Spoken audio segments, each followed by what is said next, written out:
वारीमध्ये वारकऱ्यांना भजन कीर्तनासाठी लागणाऱ्या साहित्याची देखील विक्री मोठ्या प्रमाणात केली जाते। टाळविना, तबला इत्यादीला वारकऱ्यांची पसंती सुद्धा मिळते। दरम्यान हे सर्व वाद्य साहित्य बनवण्यात पंढरीतील चौथी पिढी काम करते आणि याचाच आढावा घेतलाय आमचे प्रतिनिधी माऊली डांगे यांनी। आता काहीच दिवसावर येऊन ठेपलेले आपण बघितलं तर आता पंढरी नगरी आता ही सजलेली आपल्याला पाहायला मिळतंय। वारकरी संप्रदायामध्ये ज्याला अनन्यसाधारण महत्व आहे ते वारकरी संप्रदायामध्ये टाळ असतील, मृदुंग असतील, याची आता आपल्याला तयारी झालेली आपल्याला पाहायला मिळतंय। काय सांगाल की आता कशा पद्धतीने आषाढी यात्रेची तयारी सुरू आहे? मी ज्ञानेश्वर नामदेव कोकाटे, विनय गल्ली, पंढरपूर। आमचं तंतुवाद्य दुकान म्हणून प्रसिद्ध आहे। गेले 4 पिढ्या विनय, पकवास, तबला डगा तयार करण्याची आमची प्रथा आहे। गेल्या वर्षीपेक्षा या वर्षी चांगली यात्रा भरेल अशी आशा आहे।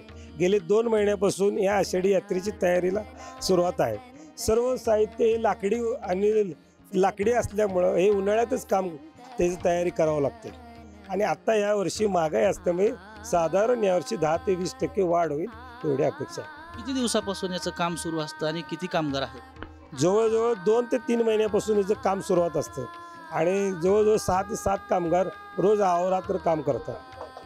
वारकरी संप्रदायामध्ये कशाला जास्त महत्त्व दिलं जातं? काय याची जास्त कशात विक्री होते? कुठं कुठं माल जातो तुमचा?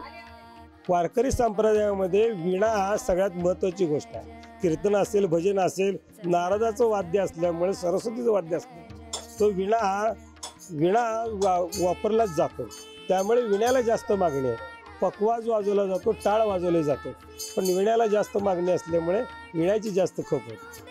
आषाढी यात्रेच्या कालावधीमध्ये किती उलाढाल होते? साधारण आषाढी यात्रेच्या कालावधीमध्ये पंढरपुरात स्थानिक दुकानं 6 ते 7 आहेत। यात्रे कालावधीत कमीत कमी 12 ते 15 दुकानं होतात। एका दुकानात 7 ते 8 लाख रुपयाचा माल विकला जातो। माऊली डांगे, पुढारी न्यूज, पंढरपूर।